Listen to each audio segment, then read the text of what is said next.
Abbiamo raggiunto lo studio del dottor Angelo Fedato, già primario all'ospedale di Montebelluna, qui a Falzè di Trevignano. Nel servizio precedente aveva lanciato un appello. E questo era un po' anche il mio sogno, il mio impegno che mi ero dato anni fa anche a livello ministeriale, che l'apprendimento di questa indagine ecografica fosse più esteso possibile, anzi portato a livello della preparazione universitaria per prendere la laurea in medicina. Il medico di famiglia è il primo soccorso dove noi ci rivolgiamo, e se lo abbiamo di eccellenza sarebbe un grande vantaggio per tutta la sanità e per la gente. Ecco, per questo io mi sono battuto tanto. Appello, dottor Fedato, che è stato accolto dal nostro presidente Alberto Stefani. Penso che, a parte il mio appello, secondo me mentalmente il dottor Stefani aveva nella sua testa questa idea molto buona e che vuole portare avanti, quindi a me ha fatto un enorme piacere, ma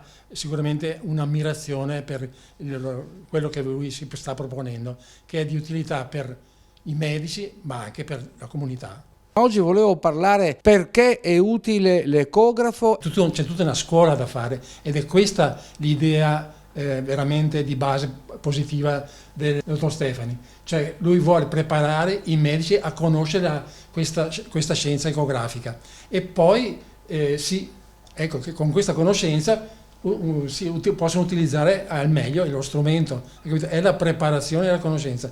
Quindi ancora complimenti al dottor Stefani. Ecco, allora facciamo vedere come funziona. Si presta Elisabetta da Ros, che è la mia compagna, si presta a questa scena. Questa è una cosa che faccio praticamente sempre ad ogni paziente che passa nel mio ambulatorio. Io sono un otorinolaringoiatra, il collo è una mia competenza, e non c'è niente di meglio di poter vedere dentro le strutture del collo. Una cosa importante, ecco, una struttura più importante è la ghiandola tiroide, che è questa massa bianca che circonda la trachea, e si esamina sia il lobo destro sia il lobo sinistro per vedere se ci sono alterazioni.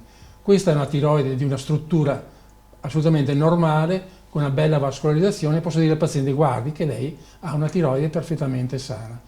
Poi giro l'ecografo, la sonda, verso questa struttura vascolare che è la carotide, e cioè l'arteria che porta sangue al cervello, e la esamino fino al suo apice per vedere se ci sono dei depositi di colesterolo. In questo caso la signora è perfetta, ha una carotide perfetta.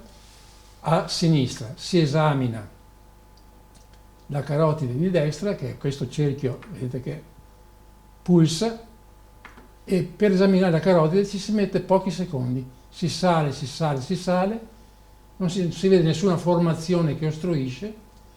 Qua passiamo a dove si divide la carotide, ecco, e dove si formano le placche, e invece c'è una carotide assolutamente perfetta.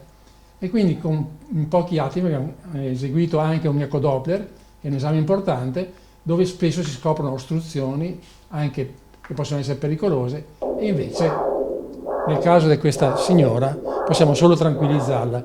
Questo check-up che abbiamo fatto di due strutture importanti è durato circa 1 minuto e mezzo, eppure abbiamo dato delle informazioni molto molto importanti. E questo, penso che il medico di base, se ha queste possibilità, veramente fa una medicina ad alto livello, ed sarà una sua soddisfazione professionale, ma anche una gratificazione per il paziente che si sente seguito in modo adeguato. La scuola dove dovrebbe iniziare, secondo lei? La scuola deve cominciare già all'università, già dal primo anno di medicina, studiando già con l'esame di fisica le leggi che riguardano gli echi, poi seguendo la fisiologia e poi la patologia. Insomma, nei 6 anni lo studente di medicina continua ad apprendere l'immagine ecografica, e alla fine saprà usare veramente, in fondo questo è un computer, e adesso tutti i giovani sanno usare il computer, ecco, diventano dei geni a utilizzare questa cosa, e si fa una medicina ad alto livello senza spendere niente, perché basta che venga introdotto questo nelle università. Professor Fedato, lei si è laureato all'Università di Padova e ha preso anche una specializzazione all'Università di Siena. La sua passione per l'America Latina, ho visto che ha fatto tanti viaggi in Ecuador, da dove nasce? Nasce che a un certo punto della mia vita professionale ho sentito il desiderio di fare del volontariato, di vedere situazioni non solo mediche ma anche sociali di un paese del terzo mondo, e sentivo anche la voglia e il desiderio di poter fare qualcosa sfruttando le mie conoscenze mediche. È stata un'esperienza importante, abbastanza, che ha richiesto un bel po' di sacrificio, ma che insomma, mi ha portato un tesoro di esperienza umana, oltre che medica. Anche perché queste popolazioni che non possono permettersi niente, arriva qualcuno che gratuitamente dà qualcosa e loro ti dicono che Dio te paghi, perché non hanno soldi, ma che Dio te paghi, ti paghi Dio, insomma. Posso mandare in onda questo servizio? Certo. Interessa da Rosso? E poi la bella cosa che non è invasivo. Bene, grazie dottor Fedato. A voi. Grazie al presidente Alberto. Sì, complimenti, complimenti.